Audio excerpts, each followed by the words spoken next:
sincèrement, si vous avez accès à Internet, le message va être posté sur YouTube, JPNL pour Jésus. Quand est-ce que ça va poster, frère Yannick? Ce soir, mais c'est déjà disponible sur Ustream. La nuit? C'est disponible sur Ustream maintenant. Pardon? C'est disponible sur Ustream maintenant. C'est déjà disponible? Sur Ustream. Sur Ustream, c'est disponible maintenant. Et sur YouTube? Le soir. Le soir. C'est déjà disponible sur Ustream. Et ça sera disponible sur YouTube. Je ne sais pas lequel. En tout cas, sur un You, c'est quelque part disponible. Alléluia. Cette technologie, moi je suis en arrière essayant de me maintenir à jour, mais des fois il y a tellement de You qu'on ne sait plus c'est lequel. Si vous allez écouter ce message, ça va vous bénir. Ça va vous bénir, ça va vous fortifier, ça va vous aider, ça va vous guider. Moi, ça m'a énormément béni, ça m'a énormément parlé. Et aujourd'hui, comme je vais travailler toute la semaine qui commence, donc j'ai demandé aux autres aussi de travailler.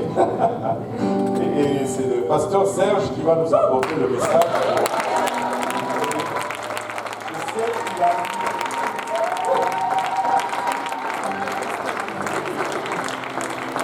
Il a cherché la face de Dieu, il a entendu de la part de Dieu et il va nous donner le message. Donc préparons nos cœurs. Si tu sors d'ici et que tu es encore sec, c'est que ton parapluie est ouvert. Ferme ton parapluie et laisse-toi mouiller. Amen. Gloire au nom de Jésus. Parce que ça vient pas t'inquiéter. Prêche la parole. Amen.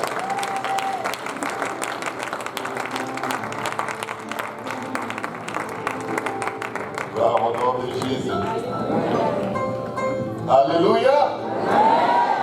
Alléluia. Nous bénissons le nom du Seigneur. Amen. Je suis très excité d'être dans le Seigneur dans un moment comme celui-ci. Amen. C'est ta génération, c'est ton temps. Amen. Amen. Et avec Dieu, nous pouvons faire des exploits. Amen. Je bénis le Seigneur de me donner cette opportunité aujourd'hui de partager la parole de Dieu avec le peuple de Dieu. Amen.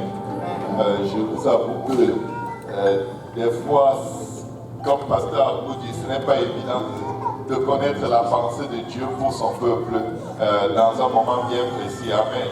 Surtout quand tu avertis juste la veille que tu vas prêcher. Mais je suis, des fois le jour, même des fois 1 heure avant le service, c'est là où tu as perdu que tu vas prêcher. Mais je reste convaincu d'une chose, peuple de Dieu.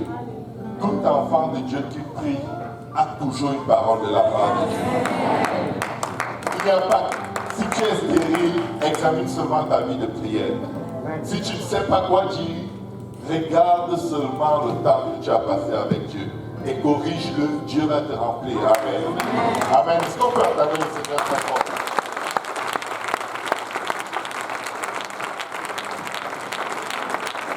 Alléluia. Gloire au nom de Jésus. Je veux honorer maintenant mon pasteur. Il est mon papa, il est mon pasteur, il est mon ami, il est mon confident. Je vous dis, c'est un homme fou dans le Seigneur. Amen. Il m'a accueilli chez lui il y a 7 ans à peu près, en 95, en 2000. Bon, il y a 7 ans, ça fait 5 ans, 2016 moins 5, ça fait combien? 7, ça fait combien? Voilà, 2009, merci beaucoup. Ah, vous êtes très à l'écoute, c'est très bon. Donc, comme je disais, il m'a accueilli avec ma famille chez lui. Il ne nous connaissait pas du tout. On était une famille, une femme enceinte, avec 3 enfants en main. Et on a atterri dans un monde où on ne connaissait personne. Mais quelqu'un a pris le risque, pas seulement de nous payer l'hôtel, mais de nous prendre dans sa maison, nous donner la chambre de ses enfants. Et dit, ben, venez, on va se débrouiller comme ça. Vraiment, Je n'ai jamais fait ça. Amen. Mais je crois qu'en suivant son exemple, je ferai des choses plus grandes.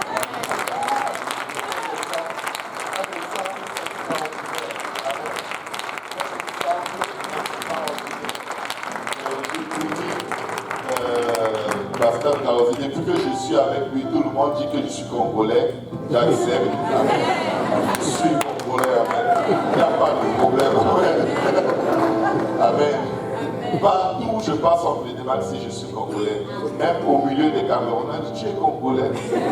Ça ne sert plus à rien de dire non, je suis congolais. Amen.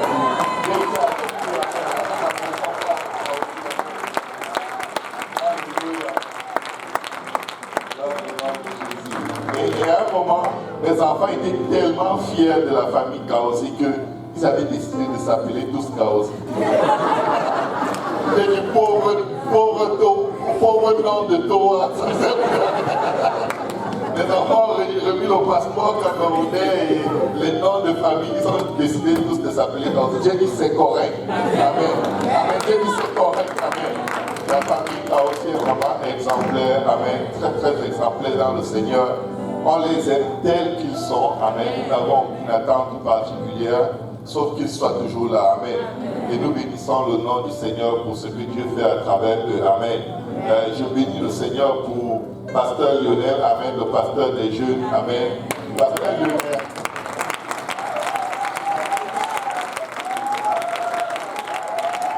Alléluia. Je ne vais jamais oublier comment il est venu dans le Seigneur. C'était à la conférence francophone de 2009. La même année, j'étais revenu pour la conférence, vivant en Allemagne. Et on était assis à table au sous-sol. Et on a partagé la parole de Dieu. Il a dit, ah bon? Il dit oui. Il a dit, attends, j'arrive. Je crois qu'il avait une copine à l'époque. Il a appelé, il a dit, tu sais quoi? Amen, amen. Fini. Amen, amen. Moi et Jésus, c'est pour la vie. C'est pour la vie. Et je vous dis, ça marche avec Dieu, n'a jamais pu être remise en question. C'était il y est jusqu'à la fin des temps. Si vous lui avez donné 5 ans pour rétrograder, vous vous êtes trompé. Amen. Amen. C'est un vrai homme de Dieu. Amen. Alléluia. Pasteur Luc, c'est tout un exemple de persévérance et d'endurance. Au lieu de dire, est-ce que tu souris, j'ai envie de te dire, est-ce que tu luques? Pasteur Luc, c'est toujours. Est-ce que tu luques? Amen. Et je vous dis, il est passé à travers le feu, mais tu pouvais le voir répondre à ces tribulations comme genre, l'Éternel a donné, l'Éternel reprend, béni soit le nom de l'Éternel. J'apprécie énormément le pasteur. Ce sont tous des gens qui sont faits dans ma vie. Amen. Alléluia. Alléluia. Alléluia. Et je bénis Dieu, Amen, pour un ancien djihadiste. Amen. Il était très fort dans son affaire dans la Amen.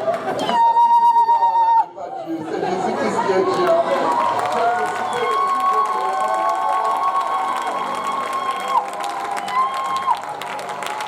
Alléluia. Il faut aimer les musulmans. Amen. Parce que quand ils découvrent la lumière de Dieu, ils sont passionnés. Ils sont passionnés. Et ils font des massacres dans le camp de l'ennemi. Amen. J'aime beaucoup et j'apprécie beaucoup Pasteur Abou et son épouse, ses enfants. Amen. Et quand je regarde tous ces hommes de Dieu, il y a juste une chose que je vais dire rapidement avant d'entrer dans la parole de Dieu. C'est qu'ils ont mis le standard tellement haut que dernièrement, je vois Pasteur Lionel, je lui dis, les critères pour être pasteur à l'église pentecôtiste unie ont changé. C'est une blague, bien sûr, que je lui faisais. Il me dit, ah bon, il était très sérieux, comme d'habitude, il est toujours trop sérieux. Je lui dis, oui, à partir de maintenant, il faut avoir au moins 2 enfants. Donc je lui ai dit 3 enfants. Il s'est regardé en panique, il a dit, mais je viens juste d'avoir 2 enfants. Alléluia. Amen. Écoutez, c'est des grands hommes de Dieu. vous pouvez vous appuyer sur eux alors que eux ils s'appuient sur le Seigneur. Amen. Nous ne sommes pas parfaits, mais nous sommes la crainte de la crainte. Amen.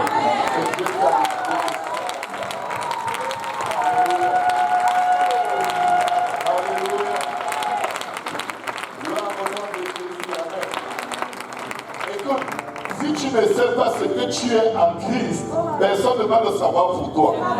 Amen.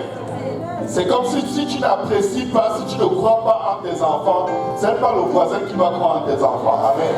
Nous devons croire au dépôt de Dieu dans nos vies.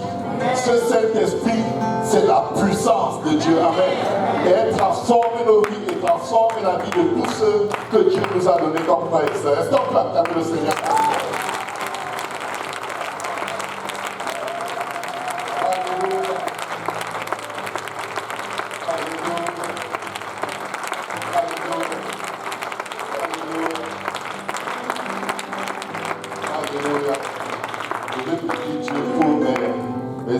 Sont venus de l'Allemagne, amen. Le frère Paul et son épouse, amen. Je rends grâce à Dieu. Il est arrivé chez moi en Allemagne dans le mois où je me mariais. Aujourd'hui, c'est un grand serviteur de Dieu marié avec des enfants. Il est venu étant catholique. Aujourd'hui, il est un apostolique à fond.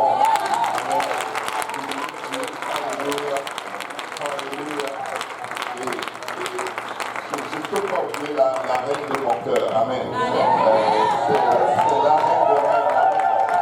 Alléluia.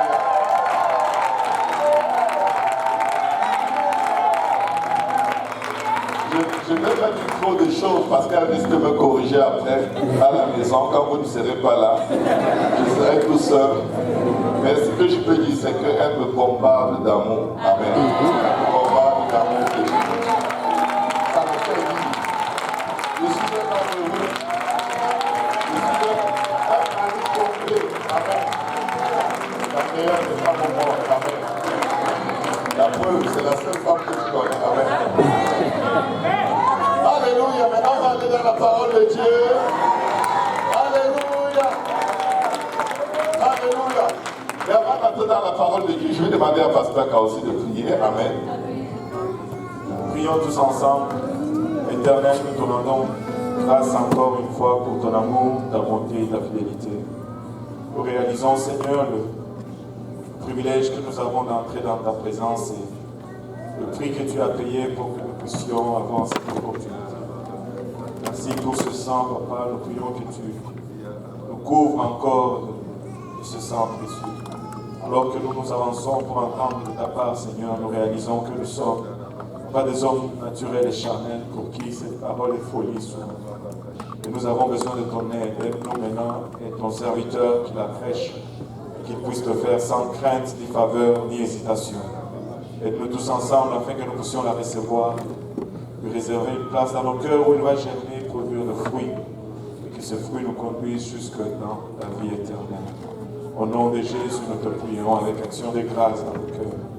Nous disons tous au nom de Jésus. Au nom de Jésus. Alléluia. Est-ce qu'on peut acclamer le Seigneur encore? Nous sommes au nom de Jésus. Alléluia. Gloire au nom de Jésus. Amen. Deutéronome 11, versets 26 à 28. Pour gagner du temps, je vais le lire pendant que vous ouvrez vos Bibles. Vous pouvez suivre à l'écran derrière moi. Voici, je mets aujourd'hui devant vous la bénédiction et la malédiction. La bénédiction si vous obéissez au commandement de l'Éternel, votre Dieu, que je vous prescris en ce jour. La malédiction si vous n'obéissez pas au commandement de l'Éternel, votre Dieu, et si vous vous détournez de la voie que je vous prescris en ce jour pour aller après d'autres dieux que vous ne connaissez point. Amen. Vous pouvez vous asseoir dans la présence du Seigneur. Gloire au nom de Jésus. Est-ce qu'il y a quelqu'un qui a déjà entendu parler de malédiction? Est-ce qu'il y a déjà quelqu'un qui a entendu parler de bénédiction? Lequel des deux vous préférez?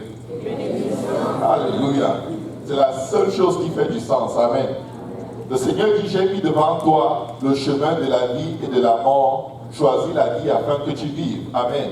Il dit aussi, j'ai mis devant toi la bénédiction et la malédiction. Mais il te recommande de choisir la bénédiction. Amen.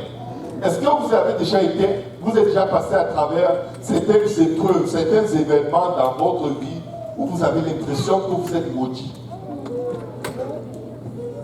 Pourquoi est-ce que je veux parler de la malédiction aujourd'hui? Parce que l'absence de la malédiction, c'est la bénédiction. Amen. C'est la bénédiction. Amen. Il n'y a pas de situation neutre où tu es sous la bénédiction, où tu es sous la malédiction. Amen. Qui a créé la bénédiction? Qui a créé la malédiction? Généralement, on associe la malédiction au diable. Mais le diable n'a pas créé la malédiction. Amen. Le diable est celui qui se précipite pour exécuter ce qui a été prononcé dans une malédiction. C'est lui qui réclame ce job. Comme ça, c'est mon travail. Amen. Les anges de l'Éternel qui servent devant le trône de la grâce, ils ne portent pas les malédictions aux gens. Ce sont les anges déçus qui exécutent les malédictions. Pourquoi est-ce que je veux parler de malédiction? Parce qu'il y a des gens qui sont dans une vie spirituelle dans laquelle ils sont escroqués. Vous vous êtes déjà rendu dans un supermarché, vous achetez une marchandise, vous payez, ils ont un pack d'eau. Vous avez payé, vous avez la facture, mais vous arrivez, vous voulez sortir, le monsieur qui surveille la porte vous dit, est-ce que vous avez payé? Tu dis oui. Il te dit, est-ce que tu as la preuve? Tu montres la facture, il te dit non, ça ne suffit pas. Parce que quand on passe à la caisse, en plus de te remettre la facture, on met un autocollant sur l'article pour attester que tu as payé. C'est une double mesure de sécurité. Pourquoi? Parce que tu peux sortir avec ce que tu as payé, tu reviens avec la facture, tu prends un autre article. Est-ce que quelqu'un me suit un peu? Donc, pour éviter de se faire arnaquer, ils ont une double mesure de sécurité où ils mettent une sorte de petit coupon, de cachet ou d'autocollant sur l'article. Mais pourquoi est-ce que je veux parler de la malédiction? C'est parce que certains gens vivent abusés par Satan sous prétexte qu'ils sont maudits, alors qu'ils ne sont pas supposés vivre ce qu'ils vivent. La Bible dit, vous connaîtrez la vérité et la vérité vous... Mais nous affranchira de quoi? Qui a besoin d'être affranchi? C'est un esclave. Amen. Parfois, le peuple de Dieu va vivre sous l'esclavage alors que c'est des hommes libres. Parfois, on va te mettre sur des pieds ce qui ressemble à des chaînes, ou sur des mains ce qui ressemble à des chaînes, et qui ne sont pas vraiment des chaînes, parce qu'elles n'ont pas de droit légal d'être là. Et il suffit que tu tires fort, ça va se briser. Mais parce que mentalement, tu es convaincu que tu mérites ce que tu es en train de vivre, tu te laisses tout simplement enchaîner. Mais aujourd'hui, au terme de ce partage, il y en a qui vont contester leurs droits. Il y en a qui vont commander à Satan de restituer. Il y en a qui vont sortir de la malédiction. Amen. La malédiction, qu'est-ce qu'elle est en fait? Dans le dictionnaire aujourd'hui, j'ai vu que c'est une action de maudire. Mais ça ne dit pas tout. Par exemple, il y a des propos où des gens disent, ce père a donné sa malédiction à son fils. Amen. La malédiction est sur cette maison. Oh, les gens dans cette famille sont maudits. Vous n'avez jamais entendu des expressions pareilles? Ou alors vous-même, peut-être il y a une situation qui se répète de père en fils, et sur toutes les filles ou sur tous les enfants de la maison, et on dit, ils ont la malédiction. Aujourd'hui, par exemple, on a célébré très fort l'annonce du futur mariage du frère Jules et de la jolie sœur Rebecca. Amen. Et ça, c'est une bénédiction. Amen. C'est une bénédiction. Et des fois, quand une fille va durer sans se marier, elle croit qu'elle a une malédiction familiale. Est-ce que ça existe? Ça existe. Ça existe et toutes ces choses ont des fondements que tu peux retrouver dans la Bible. Mais ça ne veut pas dire que chaque fois que tu ne te maries pas, c'est parce que tu es malédiction. Amen. Aujourd'hui, qu'est-ce qu'on veut comprendre? On veut savoir où est-ce que je me situe par rapport à ces choses. Malédiction, bénédiction. Je vais déjà vous dire une chose. La malédiction est un principe. Ce n'est pas quelque chose qu'on porte, on met sur toi. La malédiction est un principe qui dépend du code ou du principe de la sémence et de la récolte. Il y a un verset biblique qui te dit très clairement ce que c'est qu'une malédiction. C'est le Proverbe 26, verset 2. Retenez ces versets parce qu'ils vont vous aider dans des moments où vous allez croire que Dieu est contre vous alors que ça n'a rien à voir. Proverbe 26, verset 2. Comme l'oiseau s'échappe, comme l'hirondelle s'envole, ainsi la malédiction sans cause n'a point d'effet. Gardez ceci comme la fondation. Une malédiction sans cause n'a point d'effet. Vous n'avez pas besoin d'avoir peur des sorciers. Vous n'avez pas besoin d'avoir peur des gens qui pratiquent l'occultisme.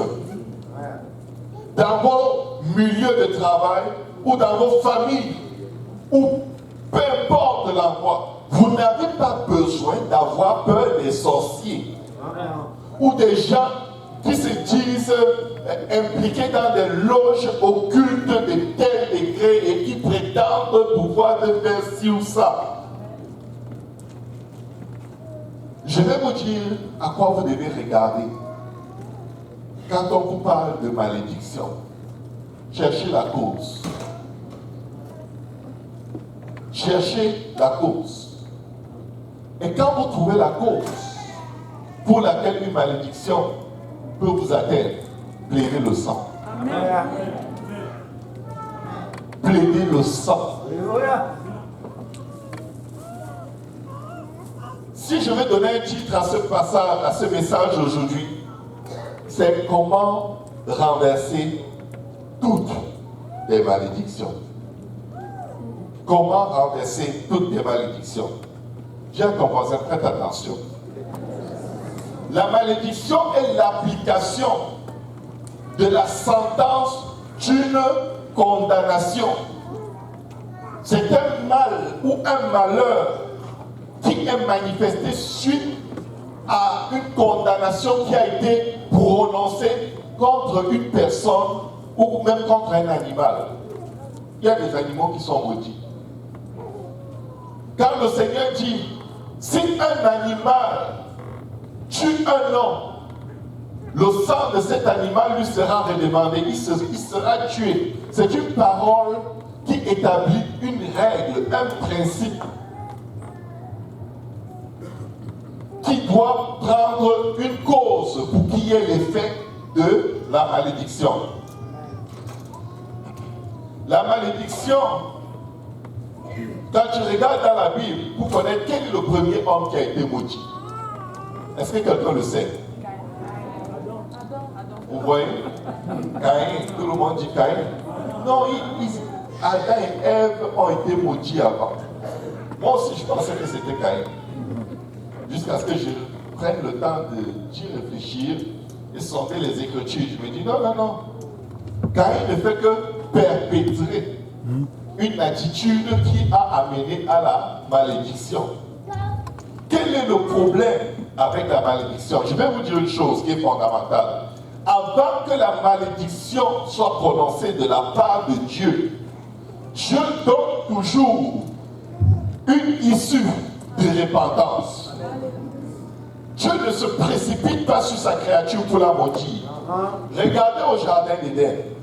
Avant que la première malédiction soit prononcée, Dieu arrive dans le jardin, ils ont péché, ils ont vu qu'ils sont nus, ils ne sont pas encore maudits. S'il vous plaît. Ils sont nus.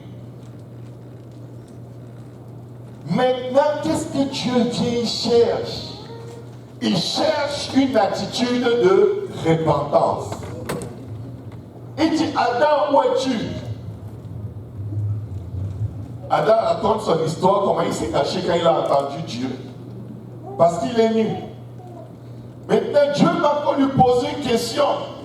Peut-être Dieu te demande aujourd'hui, où es-tu dans ta relation avec moi? Ne réponds pas comme Adam, s'il te plaît. Ne réponds pas comme Adam, parce que sa réponse était tellement mauvaise. Et ses justifications tellement perverses qu'il s'est attiré la malédiction de Dieu. Tu peux échapper à la malédiction. Adam dit, Dieu lui demande, qui t'a dit que tu es nu? Qui t'a dit que tu es nu? As-tu mangé de l'arbre dont je t'avais dit, tu n'en mangeras point? Qu'est-ce que Dieu cherchait? La repentance. Dieu ne voulait pas qu'il lui raconte toute l'histoire. Dieu voulait qu'il lui dise une seule chose. Papa, j'ai péché contre le ciel, j'ai péché contre toi. Prends pitié de moi et de ma bien-aimée que tu as, qui est à côté de moi. Ne lui impute pas cela. Dieu cherchait l'image de ce qu'il est, le rédempteur en Adam. Au lieu de couvrir sa femme et dire, Seigneur, au lieu de la détruire, prends ma vie pour elle, parce que je suis responsable d'elle devant toi. Il dit à Dieu, en fait Dieu, tu te souviens quand il n'y avait pas de femme dans le coin? Est-ce que tu ne m'as jamais posé ce genre de questions, n'est-ce pas? Bon, je vais t'expliquer ce qui se passe. Tu as mis quelqu'un près de moi, elle est allée prendre un fruit. Moi, je n'avais jamais touché à ce fruit, Seigneur. Elle a pratiquement mis dans ma bouche. Je ne sais pas pourquoi tu l'as mis là, mais je ne suis pas sûr que c'était une bonne idée. Tu vois, Seigneur? En fait, il dit à Dieu, tu es coupable. Et elle est ta complice. Dieu a dit, attends que je te dise un mot. J'arrive vers toi. Il se tourne vers la femme. Et comme la femme est toujours celle qui copie l'homme, elle dit, heureusement qu'il y a un serpent dans le coin. Dieu, tu vois, moi je fais tout ce que la dame me dit, mais là, tu avais mis un serpent à côté de moi. Écoutez mes frères, mes soeurs. Adam aurait donné sa vie pour sa femme qui l'aurait sauvée. Dieu aurait fait quelque chose que je ne sais même pas comment imaginer pour les racheter là à cause de la sincérité. S'il y a une attitude qui amène beaucoup la malédiction sur les enfants de Dieu, c'est l'absence de sincérité. Quand tu rencontres Dieu avec une situation, dis-lui la vérité à ton sujet. Ce n'est pas mon voisin le problème, ce n'est pas mon frère, ce n'est pas ma soeur, ce n'est pas mon église, ce n'est pas mon pasteur, c'est moi, Seigneur. J'ai péché contre toi. Adam n'était pas obligé de pécher parce que Ève a péché. Tu n'es pas obligé de faire le mal parce que quelqu'un t'a fait du mal. Tu n'es pas obligé d'avoir des amertumes, des animosités, des calomnies parce que tu as mal au cœur. Parce que quand tu agis de cette façon, tu es en train de prétendre que Dieu t'a abandonné et tu ferais mieux de te défendre toi-même. Et maintenant, si Dieu te confronte au péché que tu as fait, au lieu de te repentir, tu vas pointer quelqu'un d'autre. Qu'y a-t-il entre Dieu et toi? C'est la personne que tu as entre Dieu et toi. Donc toi, tu n'es pas proche de Dieu.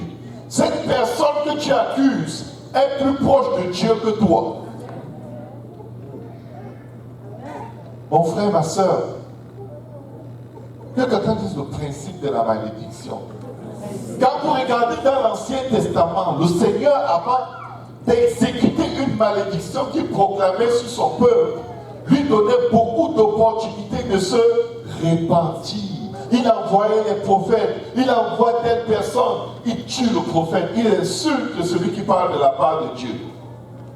Dieu envoie quelqu'un te parler, te dit, ne vis pas comme une brebis errante qui suit sa propre voie. Obéis à l'évangile, tu es en colère et tu as l'impression qu'on te force, tu as l'impression qu'on te pousse. Regardez l'histoire avec Caïn. Qu'est-ce qui se passe?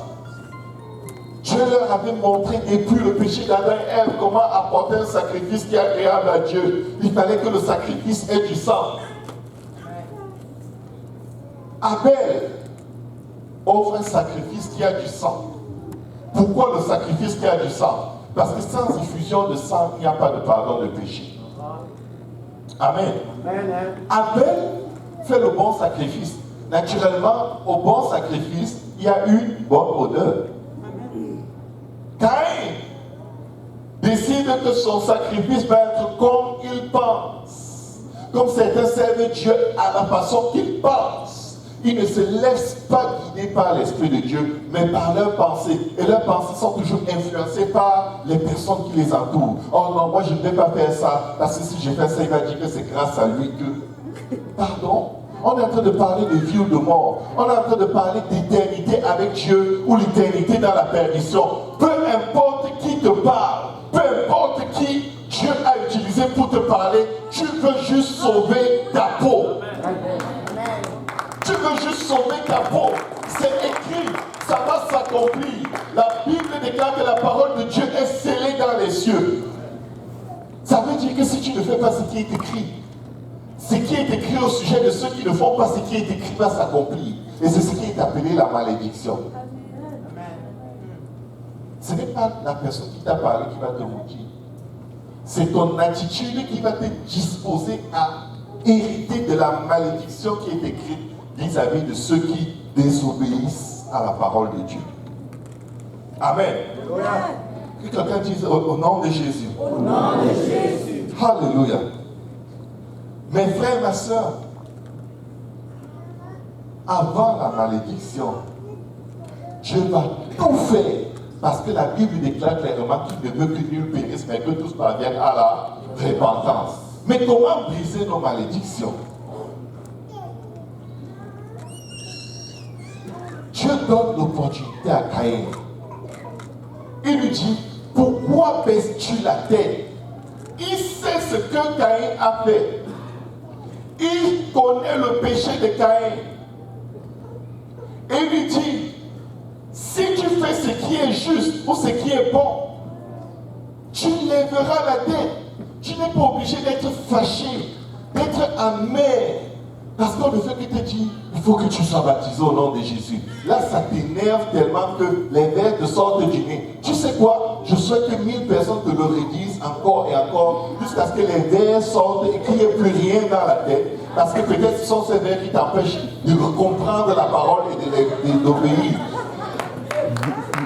La Bible dit que certains sont sauvés comme étant arrachés du feu. Il y a des gens qui vont être sauvés avec douceur. Il y a des gens qui vont être sauvés avec avertissement. Souvent, c'est un miracle qui amène quelqu'un à obéir à l'évangile. Mais certaines personnes, il faut sortir le gars. Tu le poses sur la tête. Et là, il dit, je sais, je le fais tout de suite.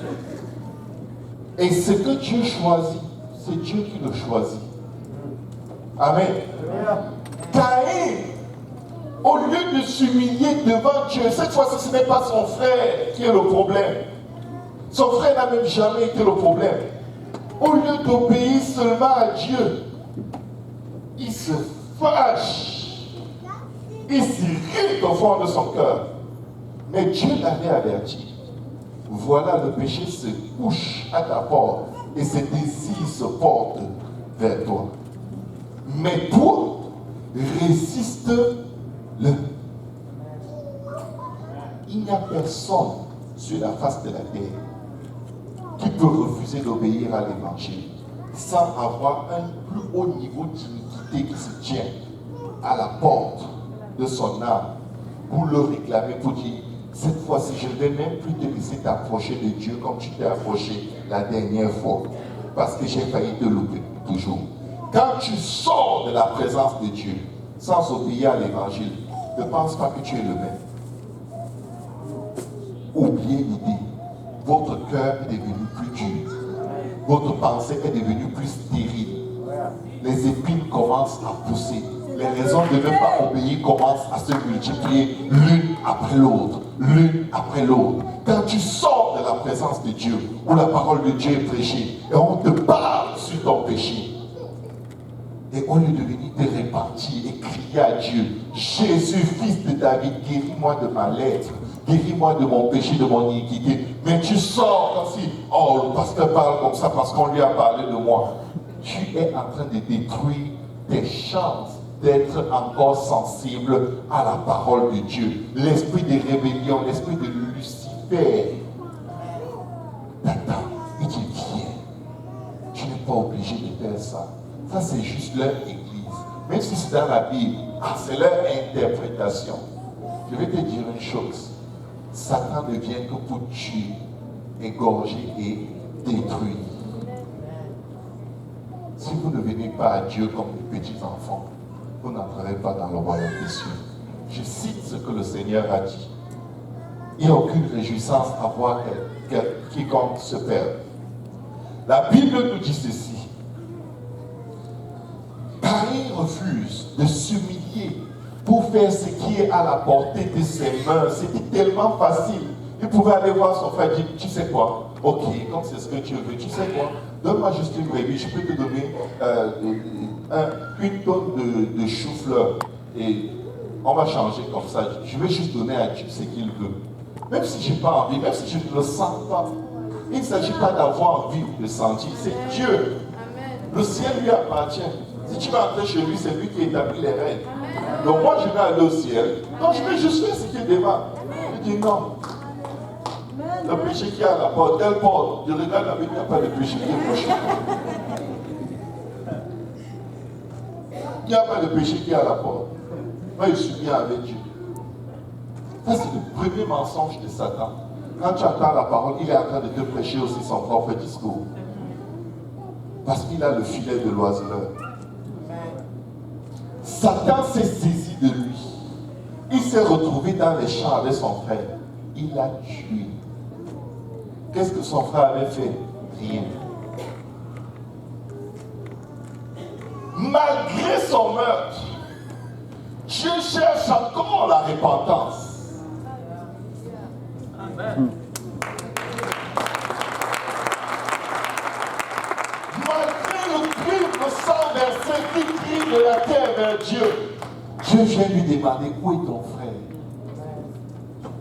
Si tu ne sais pas ce Dieu, pardon, va en enfer doucement. Je ne peux pas te dire plus. Il n'y a pas plus grand, il n'y a pas de plus grand amour que ce genre d'amour. C'est un amour qui terrorise. Il peut te décomposer seulement avec son amour. Dieu ne s'est pas jeté sur lui comme le tonnerre. Il n'y a pas eu des éclairs et le tonnerre. Dieu lui demande, où est ton frère? Suis-je le gardien de mon frère?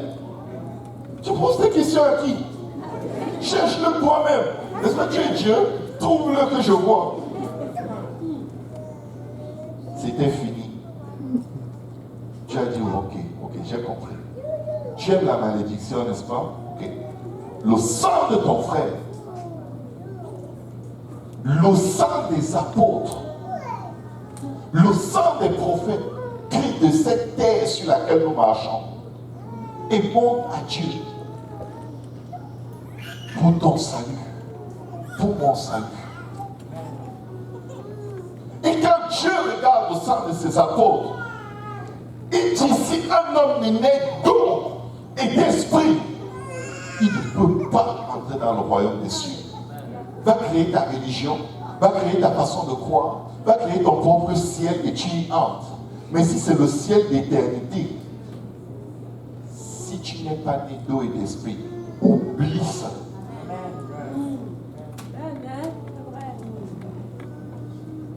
Alléluia. On n'est pas en train de jouer. Amen. On est dans une question où il y a eu trop de sang versé. Depuis le début, il y a du sang versé. Il y a beaucoup trop de sang qui a coulé. pour que tu aies ta place dans le royaume des cieux. Mais le sang qui a réellement coulé, c'est quand Dieu a regardé l'homme, il a vu que même la loi ne peut pas le sauver. Il s'est dit, tu sais quoi? Je vais juste venir mourir pour lui. Peut-être si c'est moi-même qui viens. Oui, c'était Caïn. Abel était un peu trop, il était trop poli, il était trop saint. Peut-être si c'est moi-même qui viens. Comme ils vont voir que j'ai fait plein de miracles, j'ai fait plein de prodiges, j'ai fait plein de choses pour eux. Ils vont m'accepter. Il est venu, il a fait plein de choses dans nos vies. Il a fait des miracles, des prodiges qui ont attesté qu'il est réel. Et devine comment on lui répond en fait. On lui dit, mais je ne suis pas sûr. Parce que tu vois, même quand je n'étais pas baptisé, Dieu a fait 5 miracles dans ma vie. Dieu te regarde et dit, j'ai fait le miracle pour que tu crois et que tu sois sauvé en obéissant. Tu es en train d'utiliser le même miracle pour me résister. Ta guérison là, c'était pour t'attester que tout le reste des Écritures est réel. Répands-toi et sois baptisé au nom de Jésus-Christ pour le pardon de tes péchés. C'est pour le pardon de tes péchés. C'est pas pour le pardon des péchés de ta grand-mère, c'est pour toi. Tout ce que j'ai fait pour toi, c'est pour que tu arrives là. Parce que ce n'est que comme ça que ton nom peut être écrit dans le livre de vie. Et là, c'est la même chose que vous prêchez dans votre église. Tous les dimanches, je savais. Quand il a commencé, je savais. Maintenant qu'il le dit, je sais. Donc, dimanche prochain, ce sera la même chose. Je vais vous dire une chose, ce sera la même chose. Parce que je n'ai pas honte de l'évangile. L'évangile, c'est une puissance. L'évangile, c'est une puissance. L'évangile, c'est une puissance. Alléluia. Ce sera la même chose.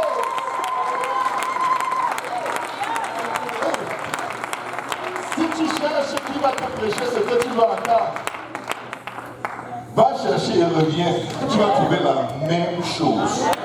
Nous prêchons les gens vers le ciel. Nous ne prêchons pas les gens vers leurs émotions. Nous ne prêchons pas les gens vers la prospérité. Cherche premièrement le royaume des cieux et sa justice. Et toute chose que tu n'avais pas reçue. Nous prêchons ce royaume des cieux et la justice de Dieu. Parce que tout le reste dépend de ça.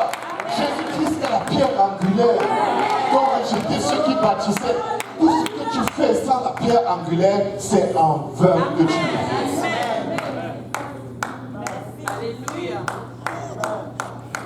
Dimanche prochain, on va prêcher la même chose. Et le dimanche d'après, la même chose. Et le service qui suit, c'est la même chose. Alléluia. Et le Seigneur est très content, tu sais. Peut-être que tu n'es pas content, mais Dieu est content. Alléluia. Il a dit aller partout dans le monde et prêcher l'évangile. Bon dit malheur à moi si je ne prêche pas l'évangile. Il dit qu'il a littéralement une malédiction sur sa vie s'il ne prêche pas cet évangile. Donc excuse-moi mon frère, ma soeur, si je ne prêche pas ce que tu vas entendre, mais Dieu et moi on est d'accord. Ou je te prêche vers le ciel, ou je ne te prêche pas du tout. Mais je ne peux pas retenir cette parole. Vous savez, des fois je vais changer, mais c'est comme du feu renfermé dans les eaux. Et je vois encore et encore et encore te dire, tu dois te repentir, tu dois te baptiser dans le nom de Jésus, tu dois recevoir le baptême du Saint-Esprit, si tu veux entrer au ciel. Il n'y a pas d'autre évangile. Il n'y a aucun autre. Hey, Jésus-Christ est le chemin, la vérité et la vie. Je veux briser tes malédictions, obéir à l'évangile. La malédiction est une sentence qui est exécutée lorsqu'une condamnation a été prononcée. Mais il n'y a donc plus de condamnation pour ceux qui sont en Jésus. Si quelqu'un t'a dit que tu es chrétien et que tu as porté le nom de Jésus dans les eaux de baptême, Satan est un menteur et le père du mensonge. Tu n'es pas maudit, tu es béni. Ton nom est écrit dans le livre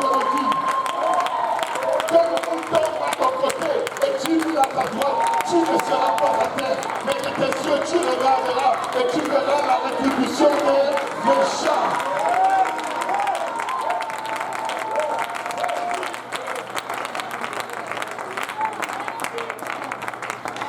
Quand nous lisons l'histoire de Balak, qui essayait de maudire le peuple de Dieu, Dieu regarde son peuple et dit, mais je ne vois aucune faute en eux. Pourtant, c'était une gang d'ouvriers d'iniquité. J'ai beaucoup médité dessus. J'ai dit, mais qu'est-ce qui se passe avec Dieu? Dieu est juste. Dieu ne peut pas appeler le mal bien et le bien mal. Mais vous savez ce que le peuple de Dieu avait? Ils avaient des sacrifices de sang. Je ne voyais rien parce qu'il n'y avait rien. Il leur avait prescrit dans la loi, tu m'apportes un animal, tu le sacrifies pour le pardon de tes péchés, j'oublie tes péchés. C'était un peuple qui marchait en faisant les sacrifices de sang. Dieu n'était pas en train de fabuler quand il disait je ne vois aucune faute en eux, il n'y en avait pas. Aujourd'hui, si tu es couvert du sang de Jésus dans les cieux de la terre, peu importe si c'est l'ennemi de votre empathie, peu importe si c'est qui te porte, peu importe.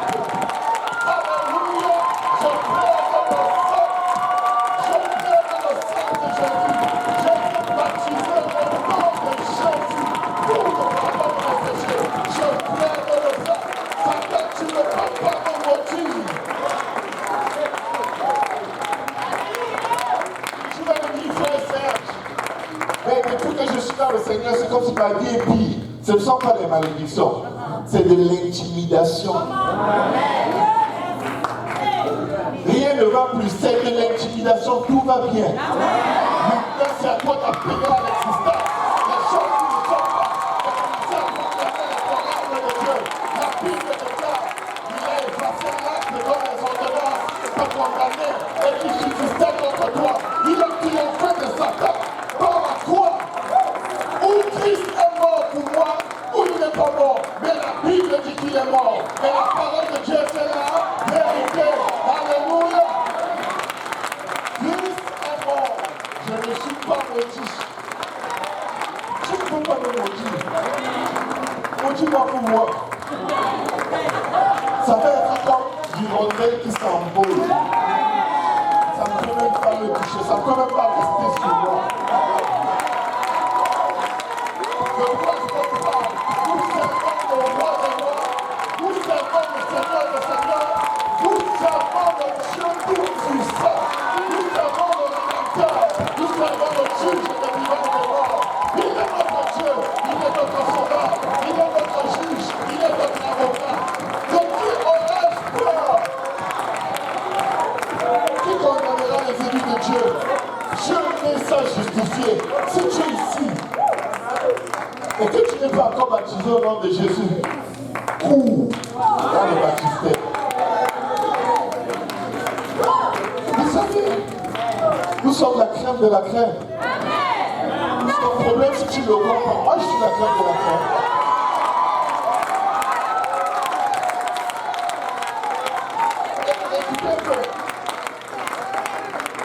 Ce qui est encore plus magnifique dedans, c'est que je ne suis pas parfait. Mais à cause du sang,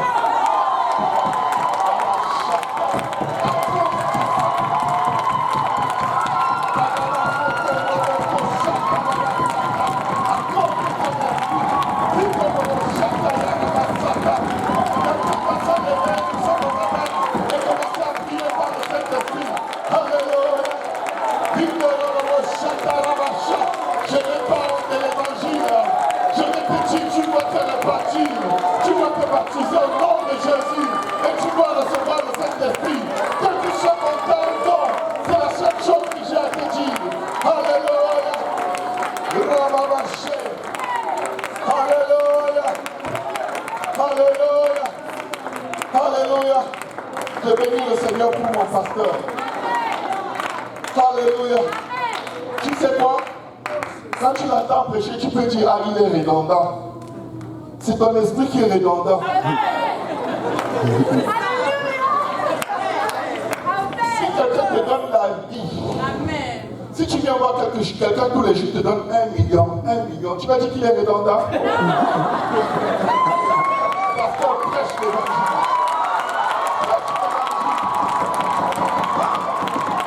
Serviteur de Dieu, prêchez-leur fort. C'est la vie éternelle, c'est la puissance, c'est l'amour.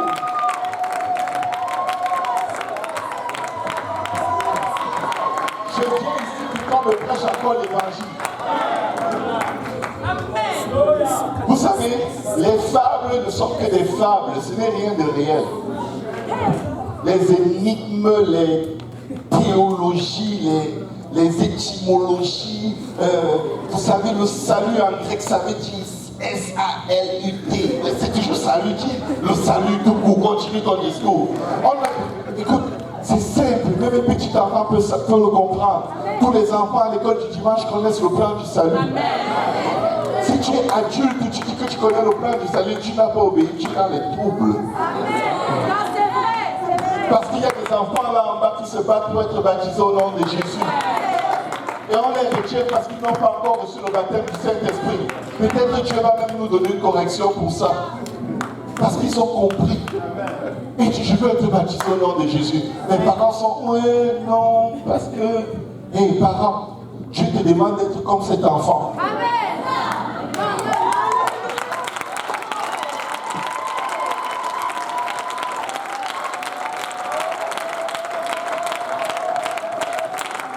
Alléluia. Colossiens 2, verset 11 à 12. Et c'est en lui que vous avez été circoncis, d'une circoncision que la main n'a pas faite, mais de la circoncision de Christ, qui consiste dans le dépouillement du corps de la chair. Écoutez maintenant ce verset qui suit. Ayant été ensevelis avec lui par le baptême, vous êtes aussi ressuscités en lui et avec lui par la foi en la puissance de Dieu qui l'a ressuscité des morts. On pose là. Ça veut dire que si tu n'es pas enseveli avec lui dans l'eau de baptême en son nom, tu ne vas pas ressusciter avec lui. La mort va dominer sur toi. La mort va te retenir. Vous savez pourquoi l'enlèvement va monter mieux que Superman? Amen. Parce que la mort ne peut pas nous retenir. L'enfer et le séjour des morts n'ont aucun pouvoir sur nous. Dès qu'on va entendre le son de la trompette, on va partir. On va aller avec le Seigneur. Vous pouvez rester sur la terre et vous battre pour les choses de la terre. Nous sommes des pèlerins sur la terre. Nous ne faisons que passer. Ta maison disparaîtra. Tes biens disparaîtront. Mais toi,